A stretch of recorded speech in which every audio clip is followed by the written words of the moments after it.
Good evening, I'm Chuck Bell, meteorologist with NBC4 here in Washington, D.C., and I would like to welcome all of you to the very first ever virtual Bark Ball. Bark Ball's an annual thing, but this is the first time we've gone virtual, obviously because of the pandemic. We're all about finding every animal who needs a new home, a new home. Normally it's just kind of a dogs-only club, but now it's a cat, it's a turtle, it's a scorpion apparently.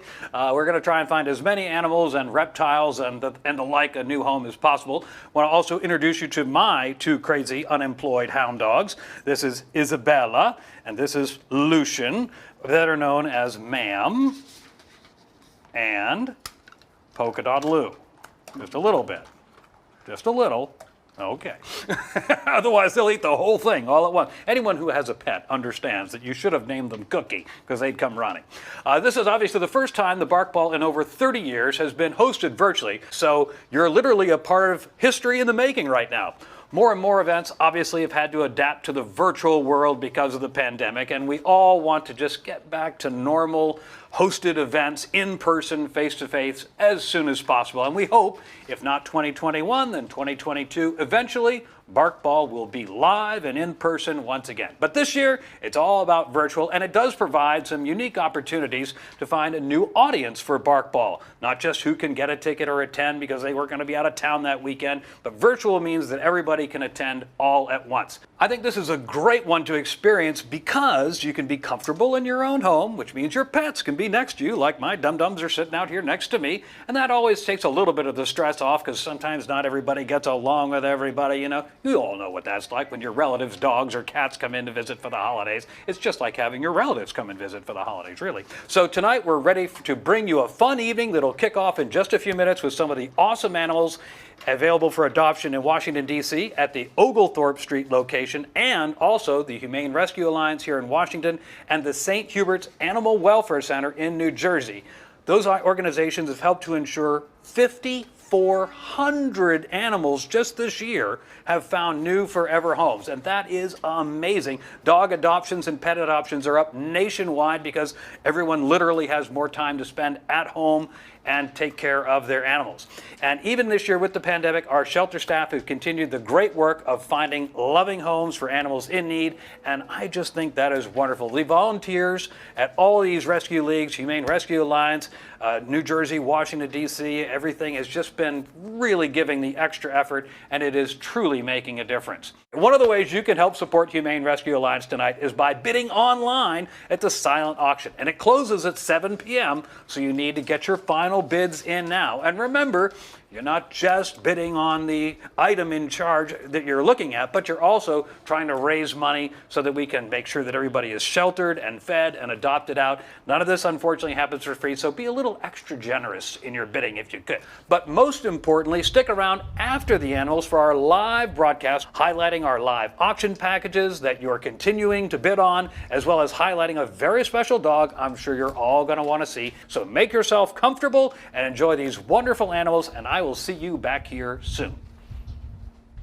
Thanks so much, Chuck, and welcome everyone to the pre-show. We're just a few minutes away from the big event, Bark Ball Reimagined, that we've all been waiting for.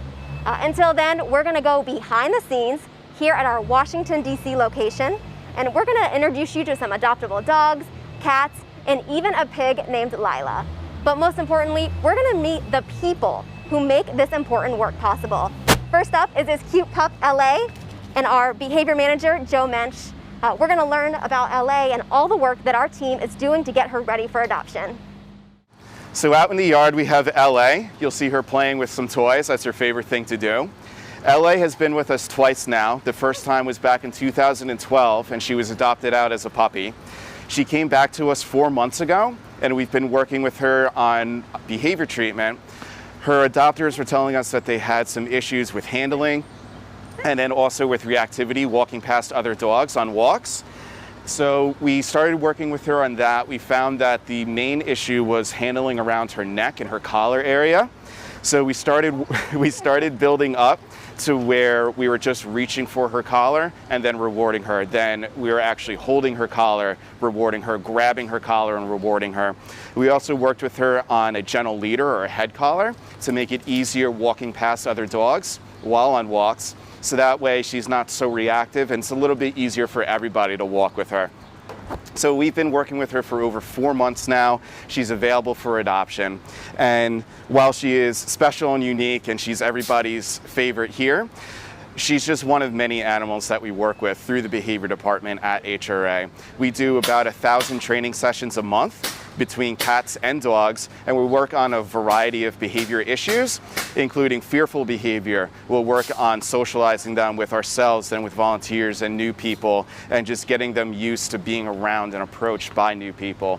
Anybody who's maybe jumpy mouthy and it's difficult to control, we'll teach them an alternate behavior, give them some foundation cues, some life skills that they can take into the home to use, so that way instead of jumping for attention, they have something else that they can do instead. We also work with cats. We'll work with them on fearful behavior as well, teaching them to be a little bit more confident, more social around people, begin to enjoy and anticipate people's approaches. We'll work on impulse control. A lot of cats who really like to play, maybe those behaviors manifest themselves differently. You're walking down the hall and somebody comes out and scratches your leg or bites your foot. We'll teach these cats, again, alternate behaviors and give them some more interactive play opportunities to help get that energy outlet and help get that behavior out and give it a place and a time for everything.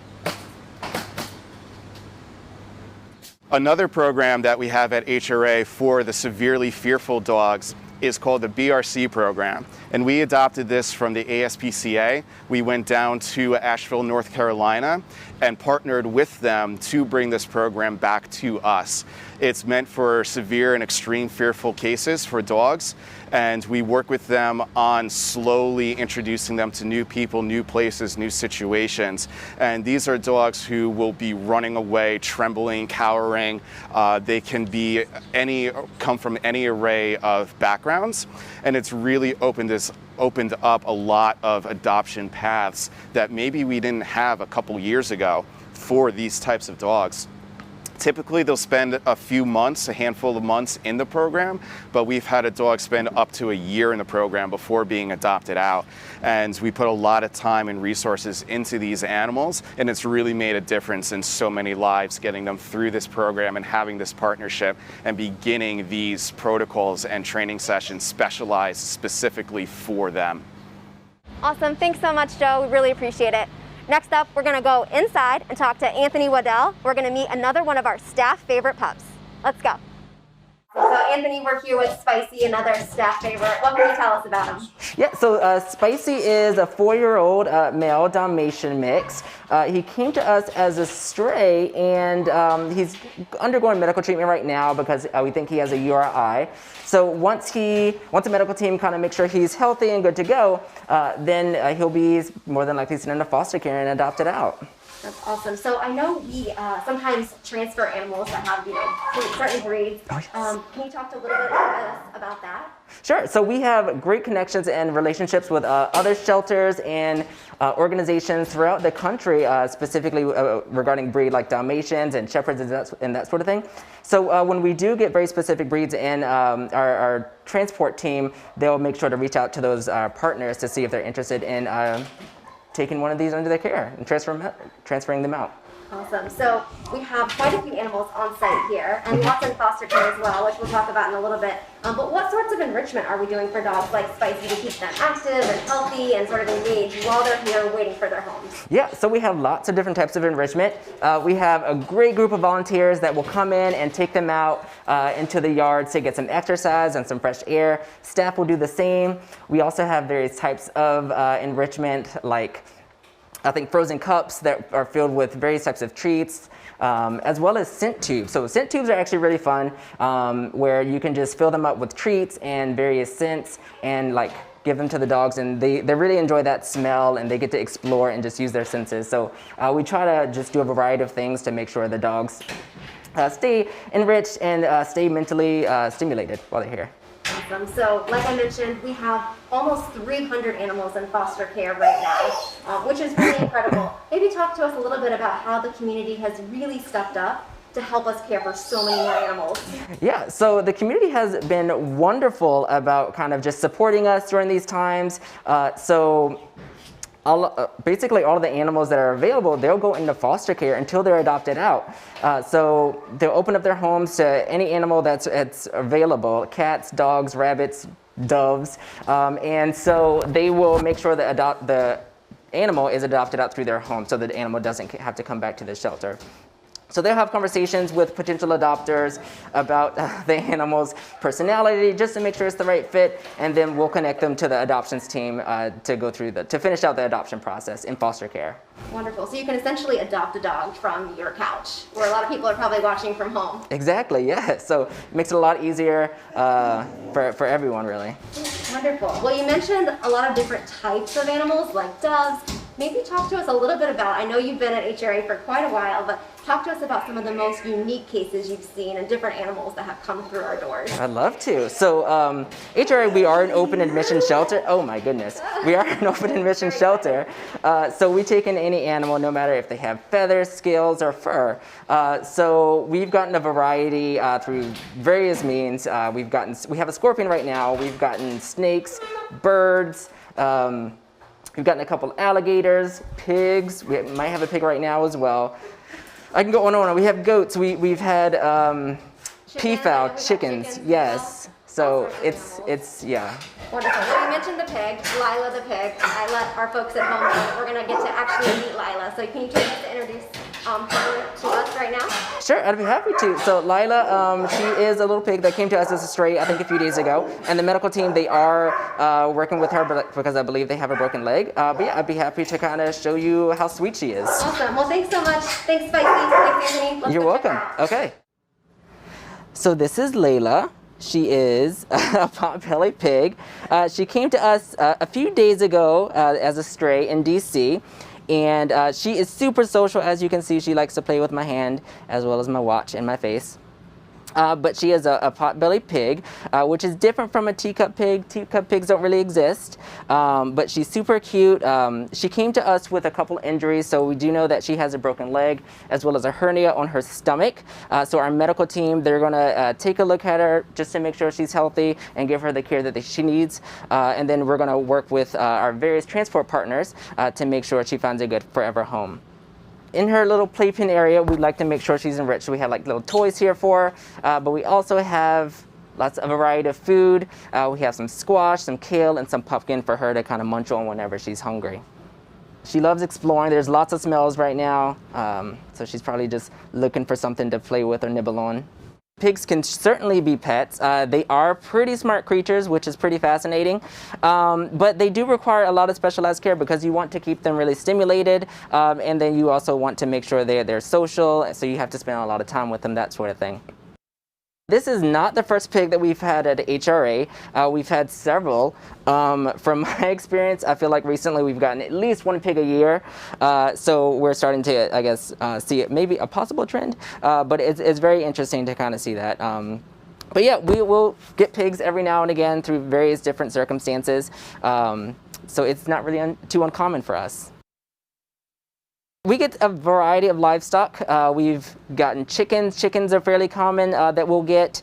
We've gotten various guinea fowl, peahens, and we've also gotten, it's been a very long time, but we have gotten a goat. Pigs are not allowed in DC. They are considered livestock, which is illegal in DC. So you do want to make sure like you check your jurisdictions to see like what's legal and what's not, because like I said, these sorts of pigs are not legal in DC. So that's where we're going to reach out to various partners through our transport program to make sure she finds a place where she can stay that's safe and where she can be happy. So our staff work 365 days a year to make caring for hundreds of animals possible, animals like Lila here. So we're going to meet our next guest, and she's going to talk to us all about how she makes that work possible. It's not always easy for sure, but she makes it look like a walk in the park. So we're here in Kitty City with Marlene Claggett from our animal care team and Skedaddle, of course. Marlene, tell us a little bit about Skedaddle, and she's super cute. So Skedaddle came to us a couple of days ago as a stray. When she originally got here, she's a little scared, so we gave her a couple of days to like decompress. But as you can tell, she loves us. She came around really well, and now she can't get enough of us. Seems like it. So you mentioned decompression. Maybe talk to folks at home about what decompression means and how we really help support the animals that come into our care before they find adoptive homes. Sure. So a lot of animals come into us as strays, even owner surrenders, and those that come from out of state and transport, they're coming into the shelter, which could be a really scary place. And we're new to them, they're in small spaces, things that they're not used to. And animals like skedaddle, sometimes it's overwhelming. They come in, they shut down, and they may sometimes even show a little bit of signs of being unhappy or a little bit of aggression, but that is not their true characteristic. So what we do is that we give them an opportunity to be in a quiet space. We try to not interact with them too much in the first couple of days so that they can just kind of relax and decompress. And then gradually we would step in and we would try to do different things. In that case, we offered wet food and treats, and well, it seems like it's working. That's all he needed. Awesome.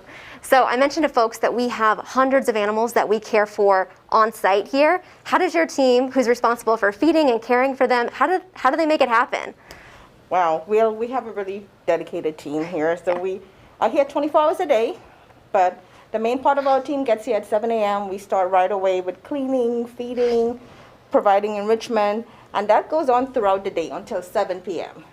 And at that point in the day, then we let the animals rest in the afternoon and go to bed so they can have a good day-night balance.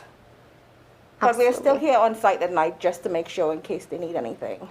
Absolutely. And I know your team, it's your job to do it, but a lot of folks just really love the work. So maybe talk to us a little bit about that. Yeah, everyone that's on our team really come here initially maybe for a job, but this is really what's in our heart because we love the animals. We want them to be happy when they're here, and we want them to be happy when they go to their home. So we do everything to help them here to adjust well when they get adopted. Wonderful. Well, we met Skedaddle. Let's meet one of our kittens next. So we're here with this sweet kitten, Meredith. She's 4 months old. What can you tell us about her?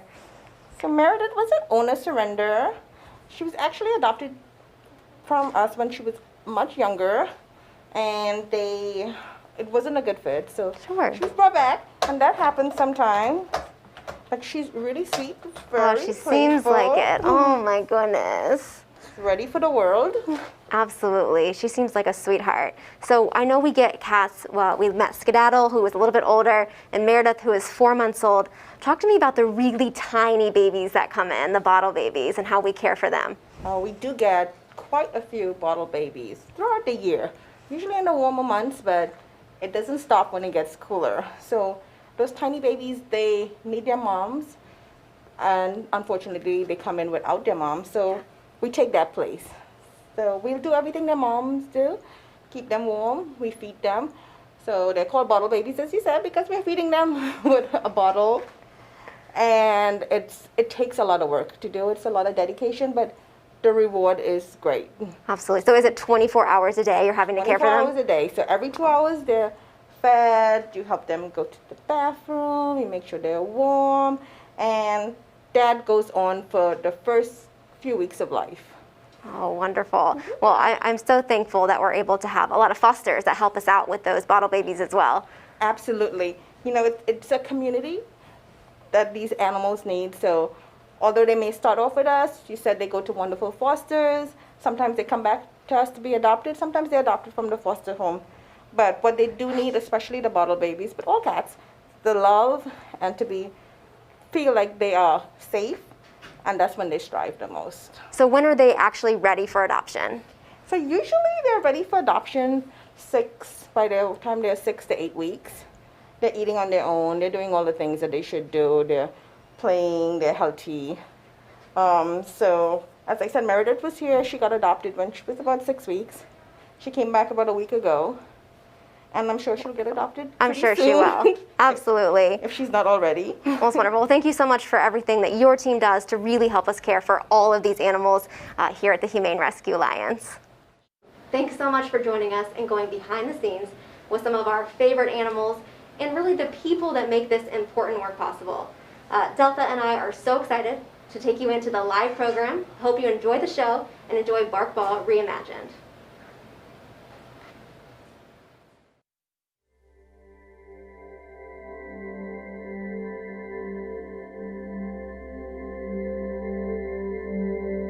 It has been an unprecedented year for us all with the rapid spread of COVID-19. In both Washington, D.C. and New Jersey, we have had to quickly adjust our operations to keep our teams, communities, and animals safe. Despite the challenges presented by the pandemic, we have increased our capacity to serve our community and also support other communities near and far. Our belief that animals are beloved family members has been further reinforced during this time of isolation. When we put out a call to our community that we needed foster parents, 2,500 people signed up. Even though HRA had to temporarily close the doors of our traditional adoption centers, we were still very much open for adoption, thanks to our robust foster network. Through our newly implemented virtual adoptions process, animals were quickly moved into foster homes, where their personalities could truly shine. With the increase of fosters, we've also seen increased adoption rates for certain populations that are not typically moved into foster homes, such as large pit bull type dogs. Since moving to virtual adoptions, over 4,500 dogs, cats, rabbits, and more have been adopted. This model has helped us reimagine the adoption process going forward. Our innovative approach to adoptions gained national attention, and we were able to help other shelters build and implement their own virtual adoption programs. But we haven't just been helping animals. With the economic crisis impacting D.C. and New Jersey, families with pets have needed our support more than ever. We've never stopped holding our weekly pet pantry events in Washington, D.C., where we offer free pet food and supplies to those who need it. We've even expanded to a new pet pantry location in Ward 7 that has quickly become our most popular location. Our neighbors in Prince George's County, Maryland, have been disproportionately impacted by the pandemic. So we established a partnership with a local church, the Prince George's Office of the County Executive, and Capital Area Food Bank to distribute both groceries and pet food to those in need. In New Jersey, we launched a drive-through pet food bank, as well as distributed pet food and supplies to local food banks. Thanks to a donation of 135,000 pounds of food and supplies from Greater Good, HRA and St. Hubert's have been able to support the most impacted communities in the Mid-Atlantic region to make sure no animal has an empty food bowl. Even during a pandemic, cycles of violence do not stop. Our field services team hasn't paused their crucial work in assisting the people, pets, and animals of D.C. and New Jersey. From rescuing abused animals such as Lady Bell, Luna, and Owen in D.C., to caring for over 40 Chihuahuas rescued from unsanitary conditions in New Jersey, our field services officers are still working 24/7 to keep people and their pets safe. We've also continued our transport program, moving animals from areas of need to places of opportunity. We've welcomed animals coming from Baltimore to Louisiana.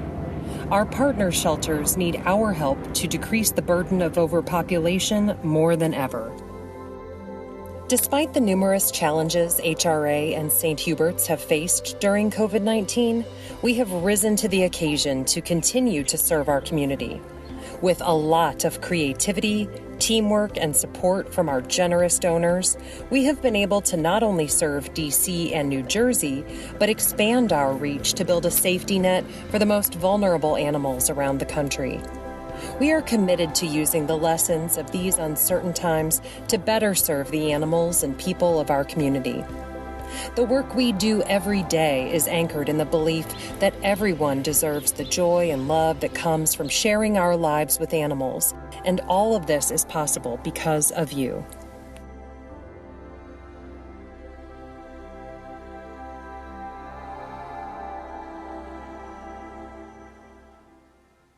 Hi there, everybody. I'm Lisa LaFontaine. I'm the CEO of the Humane Rescue Alliance, and I'm so excited to welcome you to Ball Reimagined.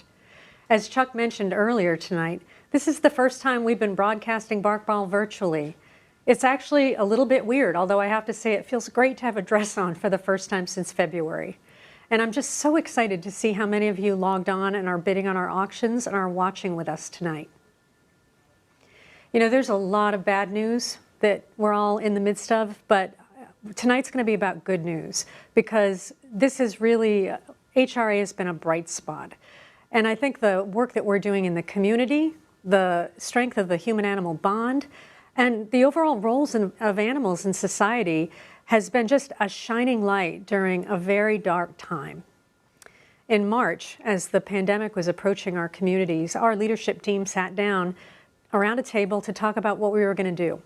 We didn't know it would be the last time that we would be together for months in person. We knew we needed a plan, because as the pandemic came to our communities, we were really concerned that our shelters were going to fill up with animals that people had to give up because of the pandemic. And what we wanted to do is get animals out of our doors and figure out a way to keep our employees safe and the public safe. So we put out a plea for the community to come and bring animals out of the shelters. We knew that we had to make room. And I think what surprised us the most is how many people responded. You know, hundreds of people thought it was a good time to adopt, and they came in and they adopted one of our pets. And as you heard in the video, 2,500 people signed up to foster with us. And what that meant is that we were immediately able to clear out our shelters and get animals into loving homes. And as people started fostering, we found that people loved fostering. The listservs lit up with excitement, and a community of foster caregivers was built. And that community continues today.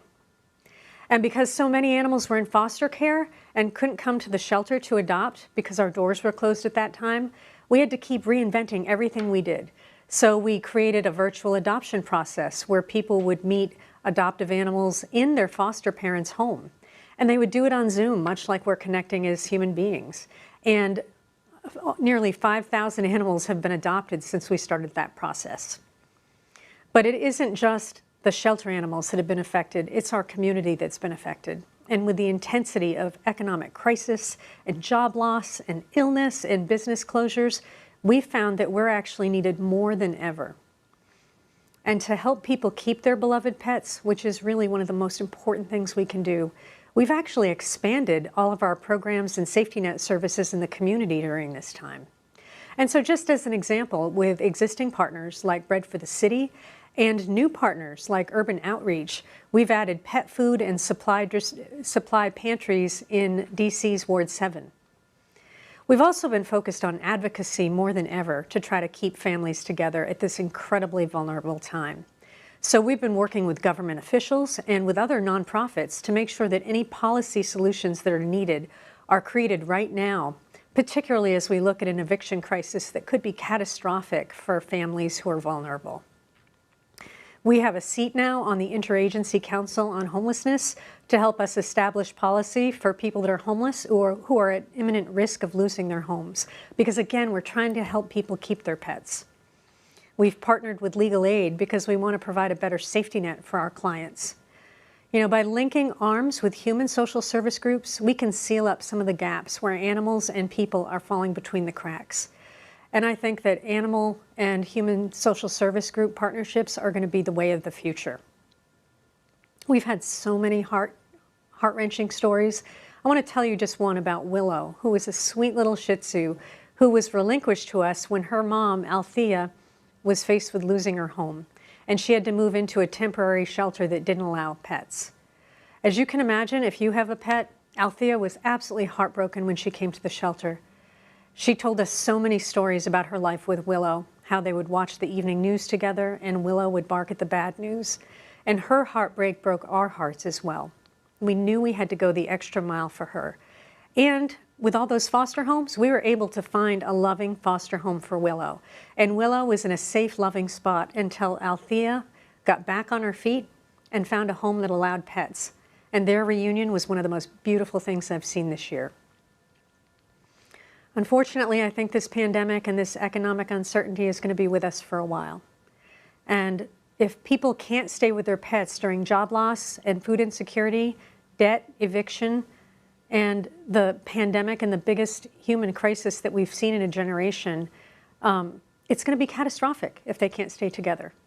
And when you think about it, sometimes a pet is the only means of support that people have. We can't have them removed from people's lives when they need them the most. I just want you to think about your connection with your animals.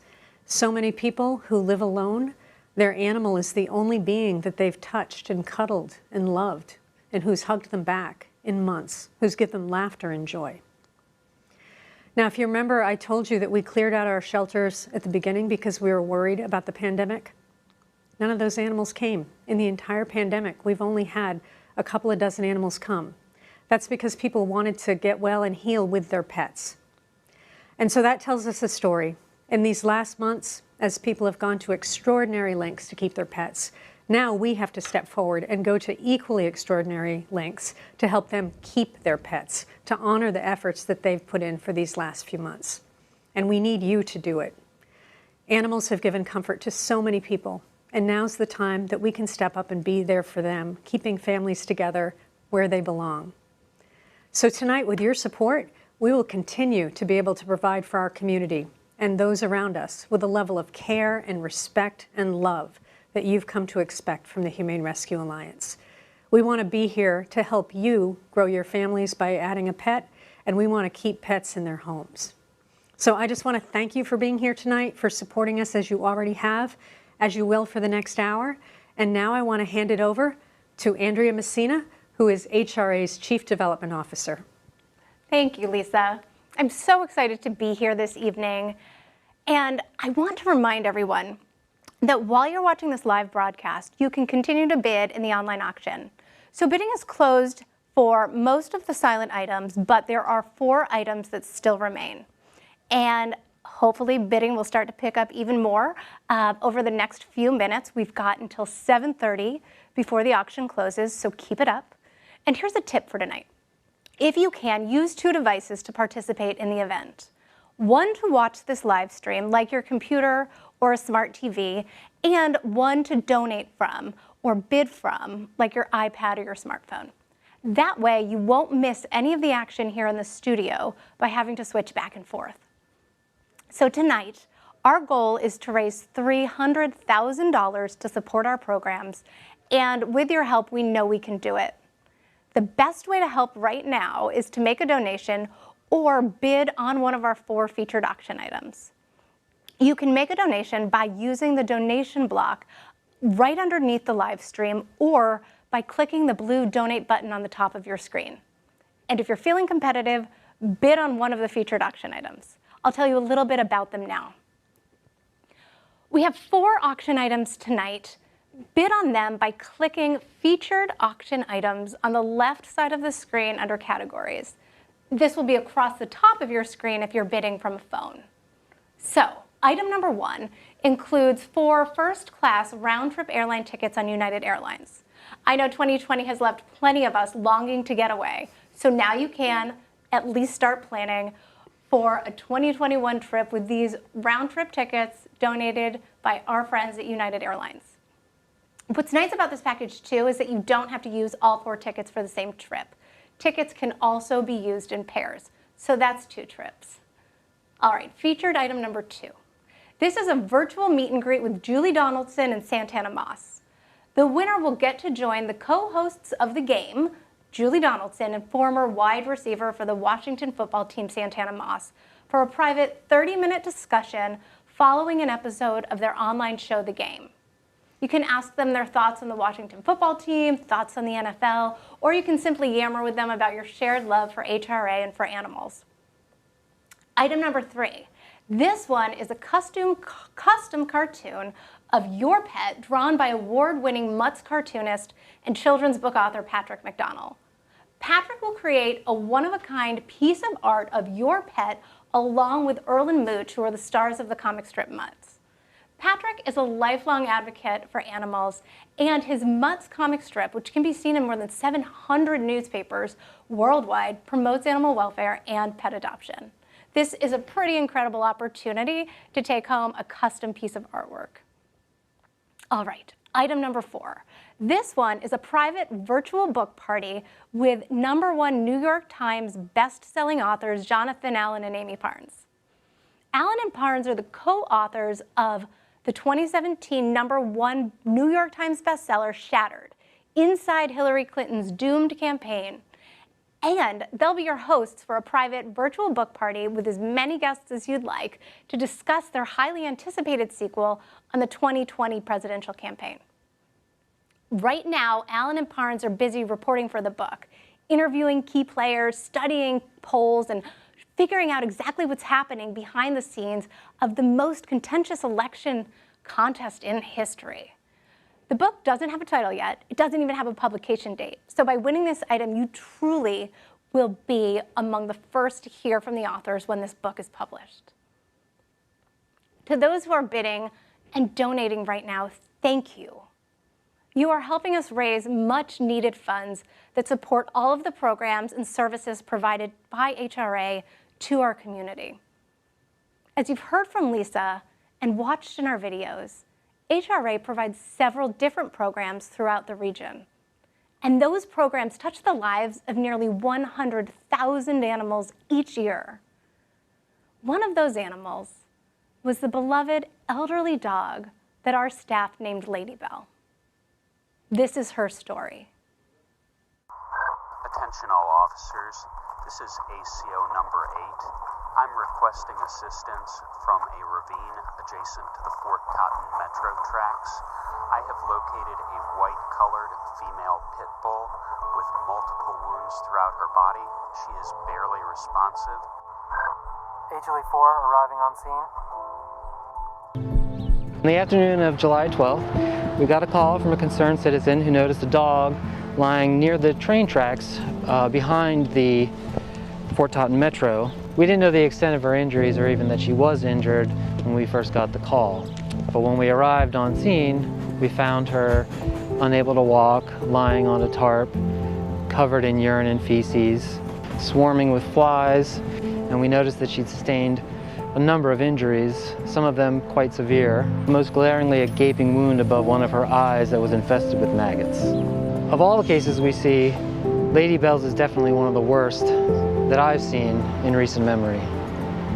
Shortly after I arrived, she was rushed to Friendship Hospital for Animals, where we take our most critical cases. I think without our quick action, she wouldn't have made it. Originally at the emergency clinic, they had given her a pretty poor prognosis given all of the injuries and all of the health conditions she had when she arrived. The wound on her head was much more severe than they had initially reported, and it was consistent with a sharp object, likely a knife stab wound, that had fractured her skull. And then when I cleaned up that eye a little bit further, it was evident that that was also a deep laceration that was consistent with a sharp object. She was very poor body condition, which was likely contributing to her inability to walk or even want to stand. That in addition to her arthritis that we noted. And then she also had 2 hernias. Luckily, when we got in there, it did seem that miraculously it did not affect the actual globe. So we're very lucky that we were able to save that eye. Days after, when I checked in on her condition, I was shocked when I found out that they had saved her eye and that she was up and about.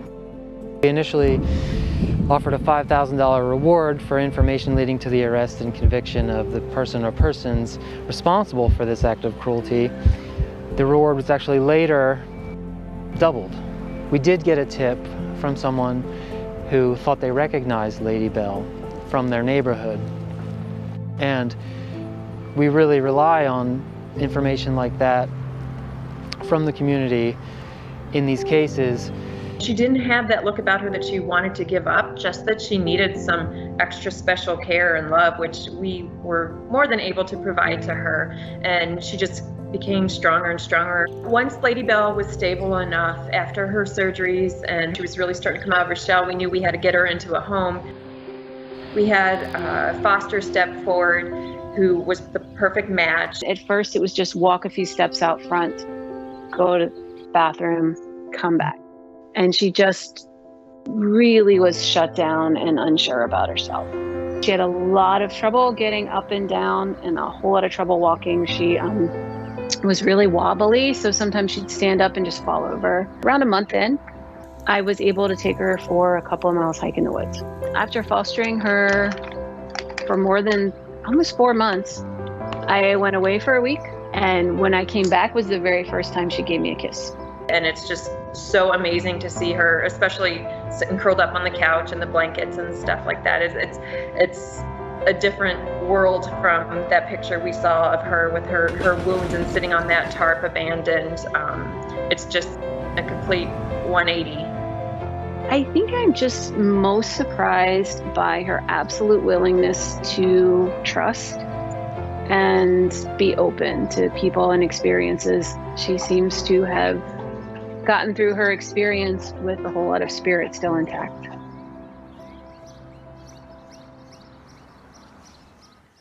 Well, that's 6 times that I've seen the video and 6 times that I've cried. And you know, we all need good stories right now. And all of us on the staff at HRA are celebrating Lady Bell's success because they don't always end in a success, but hers has been smashing.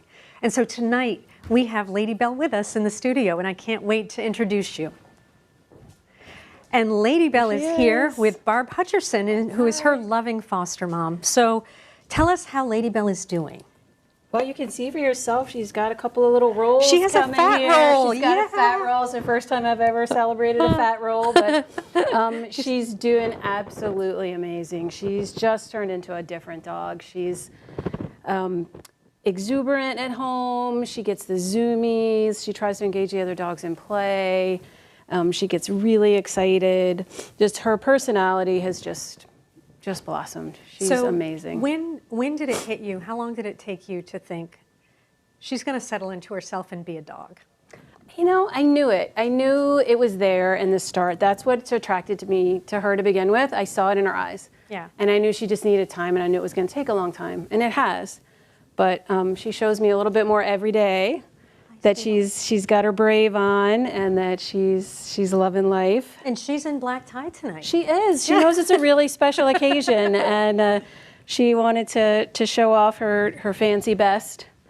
Well, I think the thing for me, dogs like Lady Bell, when they show us this fight for life and this passion to live, and we're able to then meet them with it.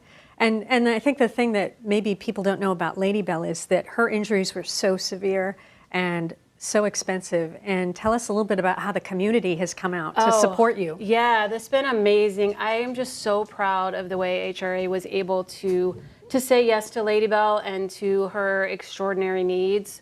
When I look back and I look at her medical records, and I just can't believe all that was going on with her and all that she needed, and how big of a decision it was to take a chance on a dog that was this severely injured, and who knew? Because she had some neurological signs in the beginning, and we didn't know how much she was going to need, and so HRA stepped up, and the supporters in the community for HRA have just been amazing. I mean, the donors and the people who check in on her and say, what can I do? Is there anything I can do to help Lady Bell?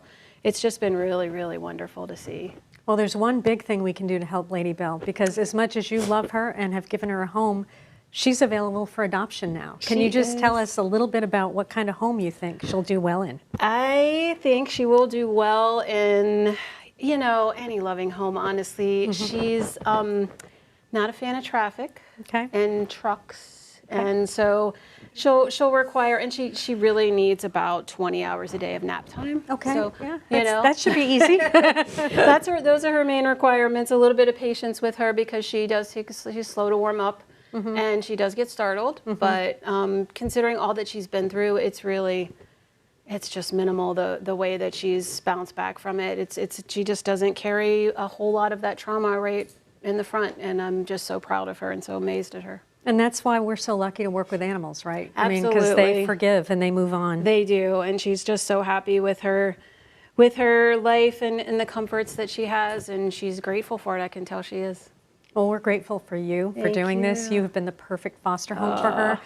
Lady Bell, we want to thank you for being a survivor, because we need animals like you to fight and respond and seize life with a passion like you have. Absolutely. So thank you so much for bringing her tonight. Sure. We're both happy to be here. Thanks for having us. Go Lady Bell. All right. I know you want to go with me.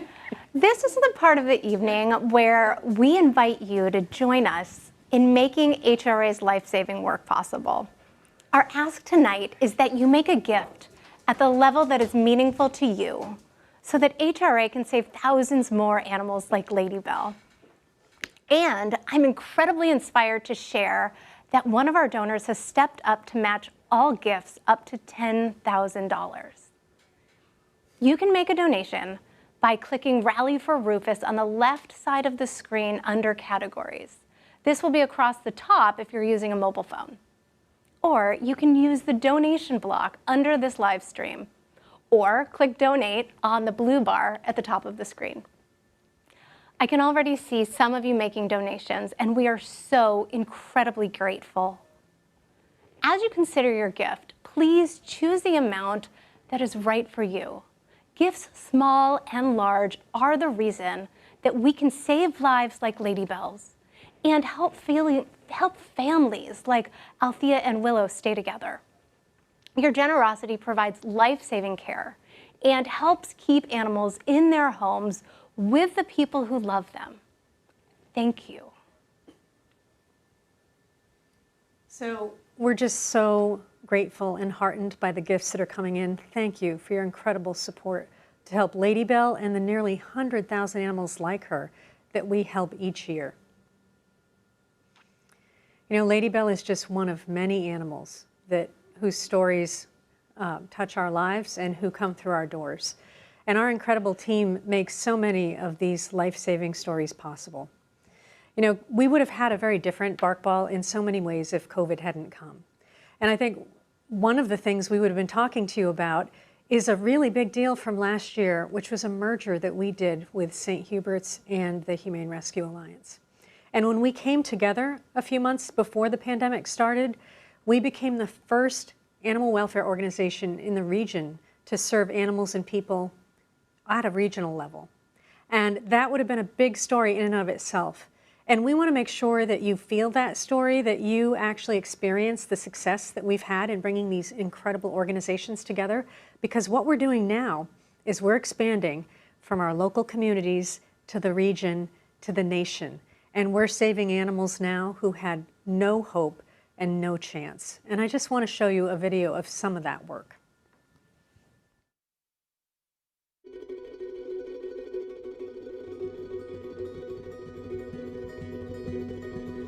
I've always believed that you can get a lot more done by collaborating than you can on your own. When I came here in 2007 to lead the Washington Humane Society, I found an organization that had more promise than any I'd ever seen, but also more challenges. I had reached out to the Animal Rescue League to see, could you take in animals from us when we're full and you have space?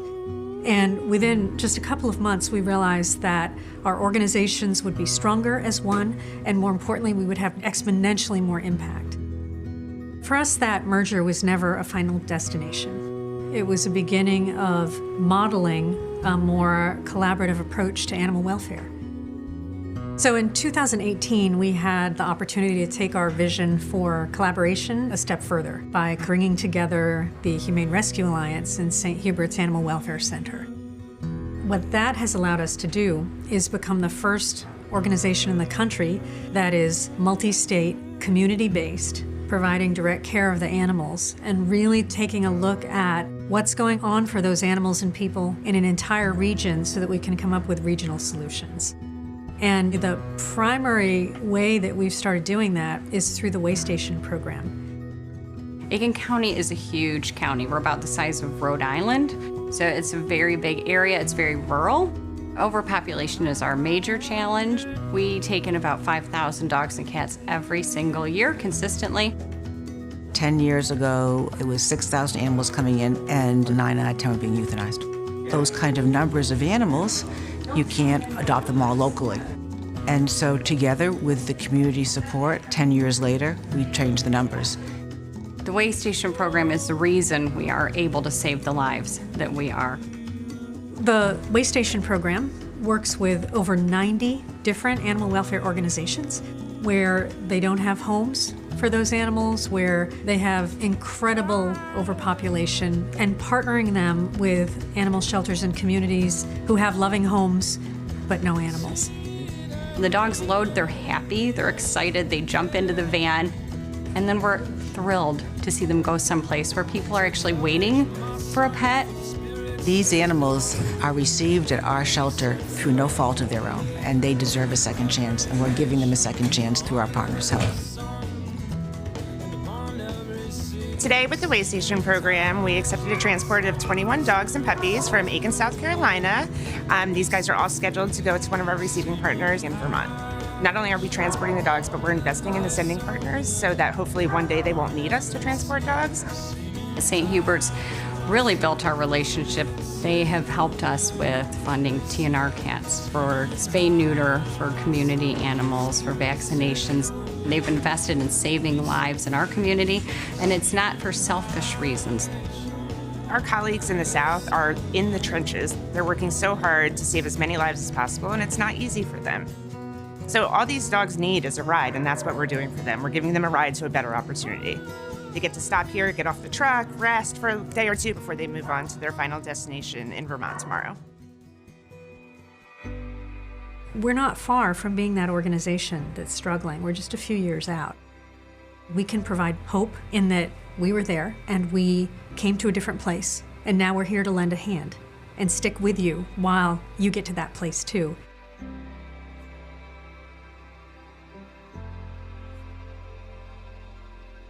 We are the final piece to these dogs' stories. We are the end game for them. We get these dogs and we follow their journey all the way from down south, and we're their final destination of finding their forever home and starting a new chapter of their life.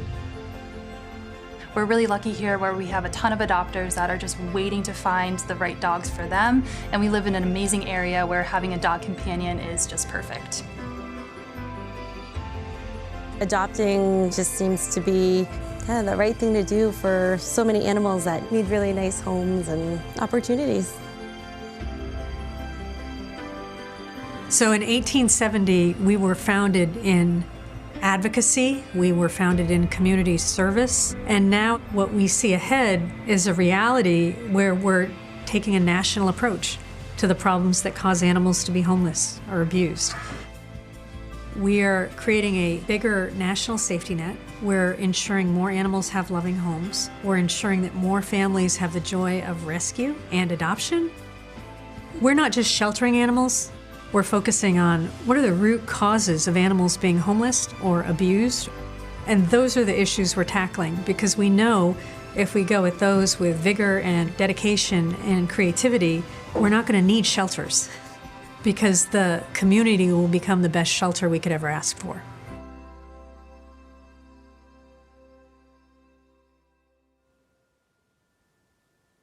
So thank you so much for your generosity, not just tonight, but over the years, because you've built an organization that can do this work. And I hope you're proud of the work that we're doing. Your compassion and your thoughtfulness in supporting our mission and our work is overwhelming. And we really don't know how to thank you.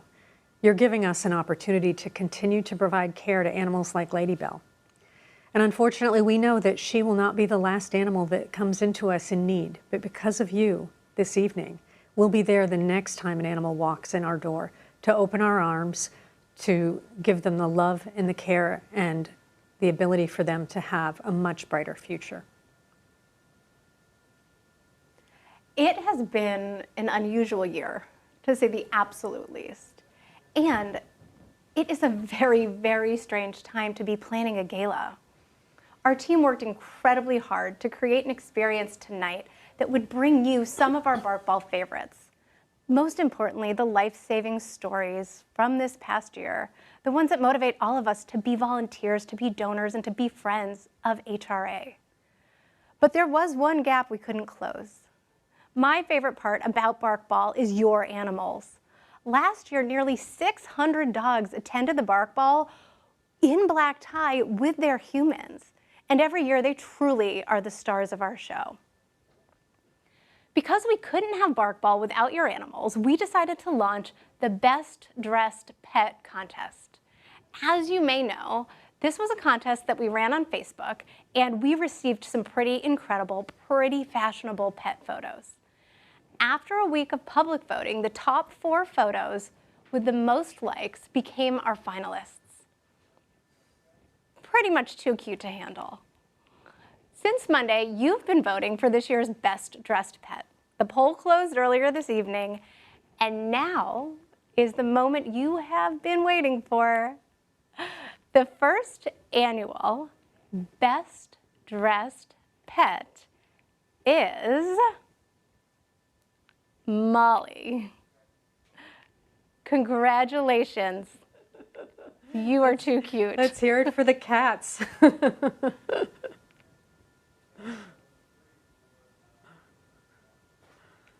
It's wonderful. I want to thank everyone for participating tonight. I'm glad to see how many people were excited and tuned in and sent us notes and sent us money.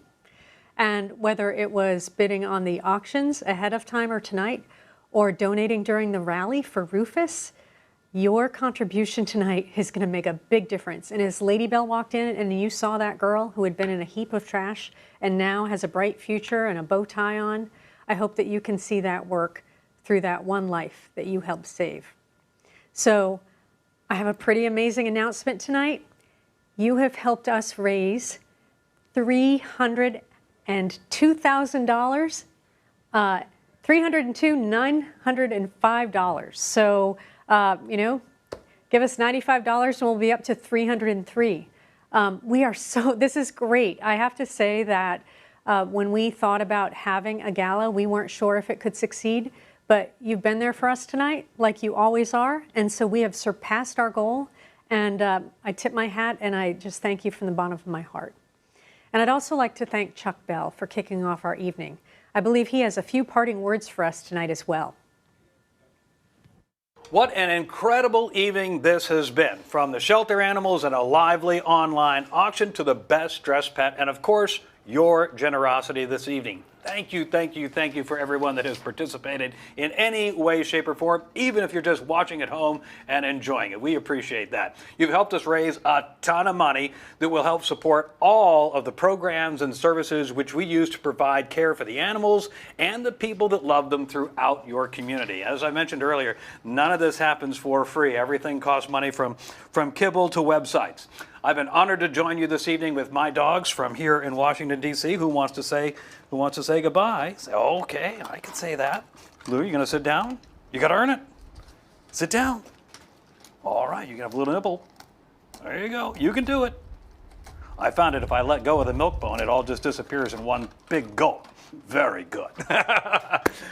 Again, I hope you've enjoyed the program from wherever you've been watching and feel that you are now part of Humane Rescue Alliance and the whole family of shelters around the country that do so much for animals, and animals do stuff for people, so they're essentially working to make your life a little bit better.